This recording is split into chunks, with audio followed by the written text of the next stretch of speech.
Welcome to our channel English word. आज start करेंगे part second prepositions का। 6 prepositions लिखी हैं जो काफ़ी कंफ्यूजिंग है, बहुत ज़्यादा पूछी जाती है। ऐसा कोई वनडे एग्जाम नहीं है जिसमें नहीं आती होगी, और लैंग्वेज स्किल्स के लिए भी ऑब्वियसली बहुत ज़्यादा ज़रूरी है। तो स्टार्ट करते हैं, ठीक है।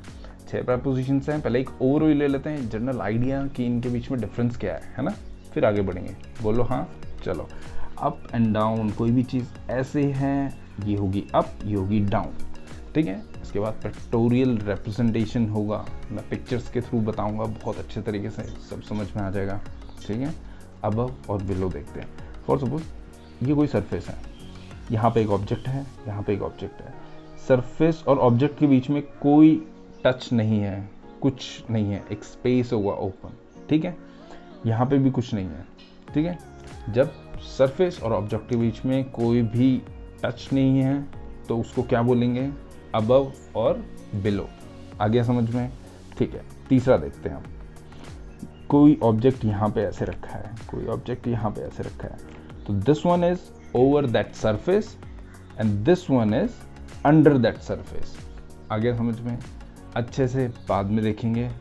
स्लाइड नंबर फर्स्ट, बहुत पिक्टोरियल रिप्रेजेंटेशन से देखते हैं, कुछ ज़्यादा इसमें दिमाग लगाने की ज़रूरत नहीं है, बहुत ईजी है। ये स्ट्रक्चर देखते हैं सबसे पहले। This guy, this boy is pointing up and this boy is pointing down. आप उसकी फिंगर देख सकते हैं। दूसरी चीज़, ये this boy is going down the stairs and this boy is going up the stairs. या फिर और एग्जाम्पल देखते हैं, ठीक है। ये पहला example, the robber climbed up the tree.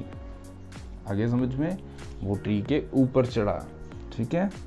और डाउन के एग्जाम्पल देखते हैं। ये वाला एग्जाम्पल मैं ऑलरेडी बता चुका हूँ, पॉइंटिंग अप, पॉइंटिंग डाउन।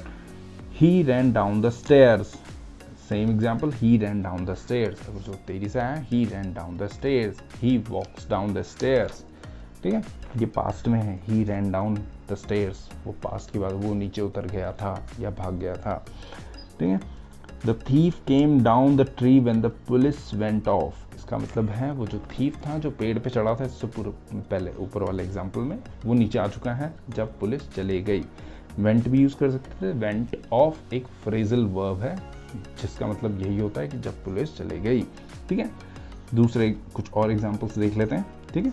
आपने रोलर कोस्टर जरूर देखा होगा लाइफ में, कभी ना कभी किसी ना किसी मूवी में पक्का देखा होगा, ठीक है। रोलर कोस्टर जब ऊपर जाता है तो हम क्या बोलते हैं, the ride the roller coaster is going up. जब वो नीचे आता है तो हम क्या बोलते हैं, the roller coaster is going down.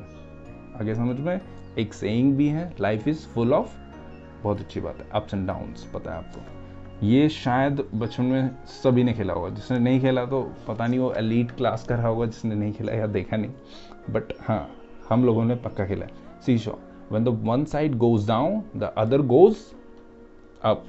आ गया समझ में। नाउ ये क्या है, स्टॉक मार्केट का बार ग्राफ्स सभी ने देखे हैं, नहीं देखे, हर्षद मेहता स्कैम सबने सुना होगा, समझा देता हूँ एक बार। जब ये ग्राफ है, हम ये बोलते हैं the graph is going up, उसका मतलब क्या है, ऐसे करके वो चढ़ रहा होता है, ठीक है। अब मैं बोलूँगा ग्राफ इज गोइंग डाउन, तो उसका मतलब है कि ग्राफ नीचे आ रहा होता है, ऐसे करके, ठीक है। ये ऐसे भी हो सकता है, डायरेक्टली पूरा ऊपर जा सकता है, डायरेक्टली पूरा नीचे आ सकता है। The graph is going up, the graph is going down. अब अगर जो आपको अप और डाउन का मतलब समझ में आ गया तो ओवर, अबव, बिलो सबका मतलब समझ में आ जाएगा। पहली चीज़ कंपैरेटिव एनालिसिस, मैंने पहले ही बताया था, एक सरफेस होगी जिससे हम कंपेयर करेंगे ऊपर, जिससे हम कंपेयर करेंगे नीचे। आगे समझ में, बोलो हाँ, आगे चलते हैं, ठीक है। दे डिनोट पोजीशंस, पहली बात वो पोजीशन बताएंगे आपकी, ऊपर नीचे टच में है कि नहीं है। पहला देखते हैं अबव एंड बिलो, ठीक है। इसमें एग्जाम्पल देखते हैं। सबसे पहला, the ball is above the table, which one is, ये है एक टेबल और उसके ऊपर एक बॉल है, ठीक है, टच में नहीं है, वो बॉल हवा में है, ठीक है। जैसे अलादीन की कालीन जो होती है ना, जादुई कालीन काइंड ऑफ, वो बॉल उस वक्त हवा में है, ठीक है। तो हम बोलेंगे अबव द टेबल। ये इसका मतलब बिलो द टेबल नहीं होगा। अगर जो कोई बॉल यहाँ पे है इस टेबल के जस्ट अंदर, हम बोलेंगे अंडर द टेबल। ये बाद की बात है, ये क्विज का पार्ट था, मैंने पिक्टोरियल रिप्रेजेंटेशन के लिए लिया आपसे। दूसरा एग्जांपल देखते हैं। यहाँ पे एक ब्लू बॉक्स है, ब्लू बॉक्स हवा में है, ये समझ लो आप, एक बॉल उसके नीचे है, ठीक है। बॉल और उसके बीच में स्पेस है तो हम उसको बोलेंगे that red ball is below the blue box. ठीक है, ये थोड़ा टंग ट्विस्टर टाइप भी बन गया, the red ball is below the blue box. ठीक है, सो अब इतना समझ में आ गया, टच में नहीं है, सरफेस से बहुत दूर है, अबव और बिलो दोनों समझ में आ गया। दूसरा एग्जांपल देखते हैं, his monthly salary is above 1 lakh. ठीक है, कोई लकी होगा वैसे, अबव 1 लाख, तो मेरी जो लेवल था वो 1 लाख का था, 1 लाख से ऊपर है सैलरी। अब मैं बोलूँगा बिलो 1 लाख तो 1 लाख से नीचे है, खत्म। The expenses are above than expected, मेरी एक्सपेक्टेशन यहाँ थी, expenses are somewhere here, expenses are somewhere here. जब मैं बोलूँगा below the expected level, the floor is above the road level. For suppose आपने एक घर बनाया, उसका एक फ्लोर है, रोड यहाँ पे है, बीच में एक स्लोप बनाते हैं पार्किंग के लिए, that parking level is somewhere above the road. All right, the sky is above us, इसको बताने की जरूरत है नहीं, the wire is passing above the building। ठीक है, 2 बिल्डिंग है, वायर्स एक बिल्डिंग से दूसरी बिल्डिंग पे बंधी हुई है तो उसको बोलते हैं the wire is passing। ठीक है, ये समझ में आ गया होगा आई होप। ठीक है, अब बढ़ते हैं आगे। बिलो ऑलरेडी बता चुका है, लेवल है, उससे कोई चीज़ नीचे है, below 1 lakh, the work is below my self respect. कुछ चीज़ें ऐसी होती हैं, अगर जो आपने ऑफिस में काम किया होगा, देखा होगा, मूवीज़ में, सीरीज़ में, कहीं ना कहीं कई बार कुछ ऐसी चीज़ें डेलीगेट हो जाती है, मिल जाती है किसी भी जूनियर को, जो वो समझता है कि उसकी सेल्फ रिस्पेक्ट या डिग्निटी से नीचे है। ठीक है, the train is standing below the bridge, एक ब्रिज है, उसके नीचे एक ट्रेन खड़ी हुई है, एक ब्रिज है, उसके नीचे ट्रेन खड़ी हुई है। ठीक है, दोबारा बोल रहा हूँ, ब्रिज के नीचे ट्रेन खड़ी हुई है, पर जब ट्रेन मूवमेंट में होगी तो उसको क्या बोलेंगे, under the bridge, the train is passing under the bridge. ठीक है, ऐसा बोलेंगे, उसको याद रखना इस चीज़ को। एक और एग्जांपल है, ये जो ड्राइंग है इसको देख के ज़्यादा वो मैं सोच रहा है, ये बचपन में बनाई थी मैंने, अभी तक है मेरे पास स्लाइड। ठीक है, तो ये पेड़ है, ये पेड़ की एक ब्रांच है, ड्राइंग अच्छी नहीं बनी आई नो, ये समझ लो एक बर्ड है, ये मैंने बहुत अच्छे एग्जाम्पल के लिए बनाया है, मैं इमेजिन कर रहा था तो इस वजह से लिया है। दूसरी चीज़, यहाँ पे कोई भी एक ऑब्जेक्ट है, फॉर सपोज एक बॉक्स है, the bird is above the box. आगे समझ में, ये ट्रेन वाला एग्जाम्पल याद रखना और ये बर्ड वाला याद रखना। जब ये बॉक्स से ऊपर एक बर्ड है, ये ब्रांच में बैठी है, एक ट्री की ब्रांच में बैठी है, the bird is above that box. पर जब वो ट्री की ब्रांच में नहीं होगी तब प्रेपोजिशन कुछ और लगेगा, अभी वो स्टेशनरी है। याद रखना, द ट्रेन वाला एग्जाम्पल और बर्ड वाले एग्जाम्पल में मैंने एक चीज़ क्या मेंशन करी, स्टेशनरी, मतलब खड़ी है, स्थिर है। ठीक है, मूवमेंट में नहीं है। जब भी कोई चीज़ मूवमेंट में नहीं होती तभी ही अबव एंड बिलो आता है, मूवमेंट में होगी तो अबव अंडर एंड ओवर आएगा। आगे समझ में, आगे बढ़ते हैं। ठीक है, एक और छोटी सी ड्राइंग है, ये भी मैंने बचपन में बनाई थी, ओवर एंड अंडर। ये अबव एंड बिलो जो था वो एक पोजीशन बताता था आपकी, बट ओवर एंड अंडर वो पोजीशन भी बताएगा, एक सेंस ऑफ कवरिंग भी देगा, उसके साथ साथ मोशन भी बताएगा। इसका मतलब क्या है, जो मैंने इतनी सारी बातें कह दी, ये आपकी एक सरफेस है, यहाँ पे कुछ रखा हुआ है, ये ऑलरेडी मैं आपको समझा चुका हूँ। जब टच में होगा अबव अंडर ओवर। आगे समझ में, जब एक स्ट्रक्चर है, ये सेकंड पार्ट है जो मैंने पहले नहीं बताया था, सेंस ऑफ कवरिंग, या फिर एक स्ट्रक्चर के अंदर कोई चीज़ है, या फिर एक स्ट्रक्चर से काफ़ी हद तक कोई चीज़ घिरी हुई है, जैसे the ball is under that table या फिर चेयर। आगे समझ में, मैंने पहले एग्जांपल लिया था। मोशन, जब भी कोई चीज़ मोशन में होती है, अगर जो ये ब्रिज के नीचे से कोई ट्रेन जा रही है तो मैंने बोला था अंडर द ब्रिज। ठीक है, और कोई चीज़ ऊपर होती तो हम उसको बोलते ओवर समथिंग। अब समझते हैं एग्जाम्पल्स के through. Please put the blanket over the baby. ये बेबी वही है जो छोटा सा होता है, इन्फेंट बेबी, ये वाला बेबी नहीं है जो बेबी सोना आपका होता है। ठीक है, दूसरा example, could you spread the clothes over the table. Again, table clothes होते हैं जो उसके ऊपर बिछाया जाता है। ठीक है, ये आई गेस क्लोथ होगा, क्लोथ्स नहीं होगा, क्लोथ होगा। क्लोथ कपड़े का एक टुकड़ा होता है, क्लोथ्स मतलब कपड़े। ठीक है, the ball went over him when he bent down. ये मोशन वाला आ गया, इसको अभी के लिए स्किप कर देते हैं, मैंने बाद में अलग से एक स्लाइड ली है इसकी। There are flies over his head. Again ये मोशन वाला आ गया, बट मैं समझा देता हूँ क्योंकि ये वाला एग्जाम्पल बाद में नहीं है, ये इंपॉर्टेंट भी है। जब फ्लाइज एक हेड के ऊपर है, अब आप कहेंगे सर मैं यहाँ खड़ा हूँ, मेरे हेड के ऊपर फ्लाइज है, वो मेरे सर के ही ऊपर है, स्टेशनरी है, तो हम ओवर यूज़ क्यों कर रहे हैं? हम अबव करना चाहिए क्योंकि टच में भी नहीं है ना।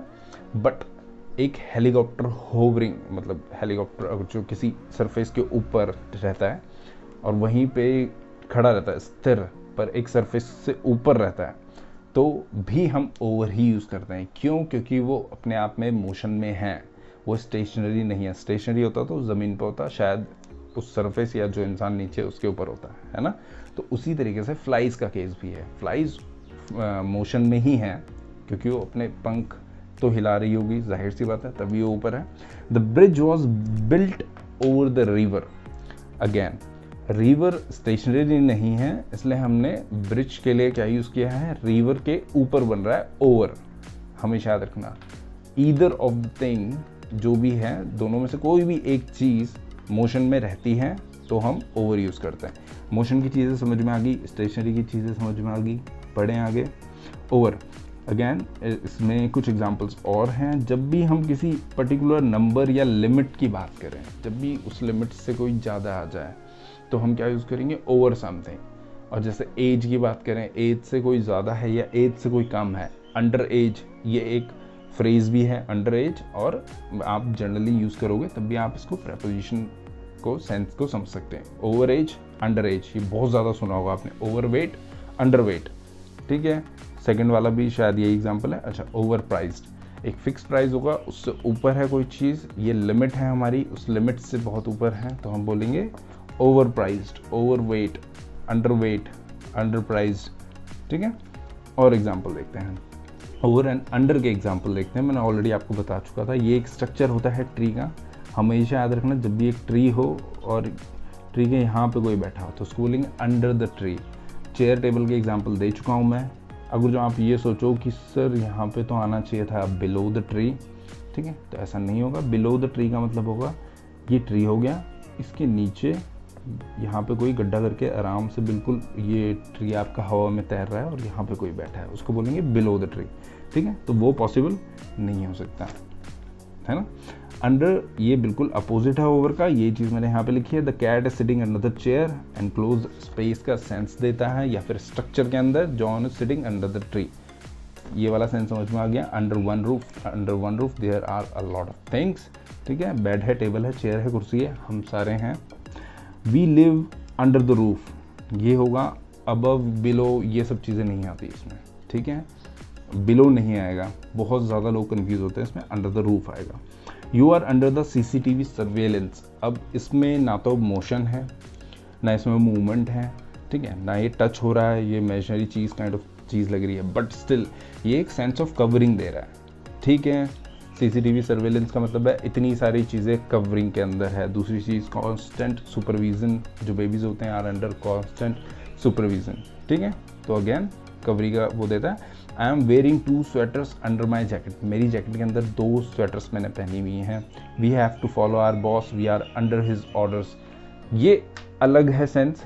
इसका सेंस ये है कि मैं किसी के अंदर काम कर रहा हूँ। आगे समझ में, किसी के अंडर काम करना, उसी को हिंदी में बोलेंगे अंदर काम करना, ठीक है। John works under me, example दे दिया, John is superior authority here, alright. आगे समझ में। नाउ कुछ एग्जाम्पल्स और देखते हैं। हाँ, पिक्चर बहुत अच्छी यूज़ करी है मैंने, ठीक है। ये प्लेन है, ये क्लाउड्स हैं। अब तुम में से जिसने इसको नोटिस करा हो तो माशाल्लाह, आप पढ़ाई कर रहे हैं तो आई गेस आपको उसको नोटिस नहीं करना चाहिए, ठीक है। तो ये क्लाउड्स हैं, यहाँ पे क्लाउड्स हैं, ये प्लेन है, तो प्लेन ऊपर से जा रहा है, ठीक है। तो हम क्या बोलेंगे? The plane is flying over the clouds. आ गया समझ में? ओवर द क्लाउड्स, क्यों? क्योंकि प्लेन मोशन में है, वैसे क्लाउड्स भी मोशन में ही रहते हैं, हमेशा याद रखना है, स्टेशनरी नहीं होते वो। The plane flew over the clouds, the speed boat came over the sea to the shore, जो किनारा होता है समुद्र का, वहाँ पे आई स्पीड बोट, हमेशा यही यूज़ करेंगे, ओवर द सी। आ गया समझ में? She drove her car over the हिल, ठीक है, तो वो पहाड़ी के ऊपर अपनी कार को चला के लेके गई। The bike travelled over the route to the city. आगे समझ में? तो जो बाइक थी वो रोड के ऊपर चलते हुए सिटी तक गई, इसमें क्या था, टचिंग कंसेंस। इन तीनों में हमेशा जब भी मोशन की बात होगी तो यही यूज़ होगा। The train is running under the bridge, ये एग्जाम्पल पहले लिया था मैंने। जब स्टैंडिंग हो तो बिलो द ब्रिज, जब रनिंग हो तो अंडर द ब्रिज।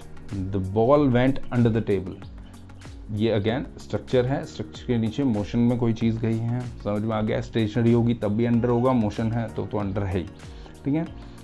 एक लास्ट एग्जांपल देख लेते हैं। The bird is above the dog, अगर जो यहाँ पे एक डॉग है, मान लो ये बॉक्स है, वही वाला एग्जांपल जो मैंने पहले लिया था, ठीक है। जब बॉक्स के ऊपर कोई चीज़ है यहाँ पे, अगर जो वो स्टेशनरी है तो हम बोलेंगे अबव। ये बर्ड अगर जो स्टेशनरी है, ब्रांच में बैठी हुई है, अगर जो वो ब्रांच में नहीं है तो हम उसे ओवर बोलेंगे।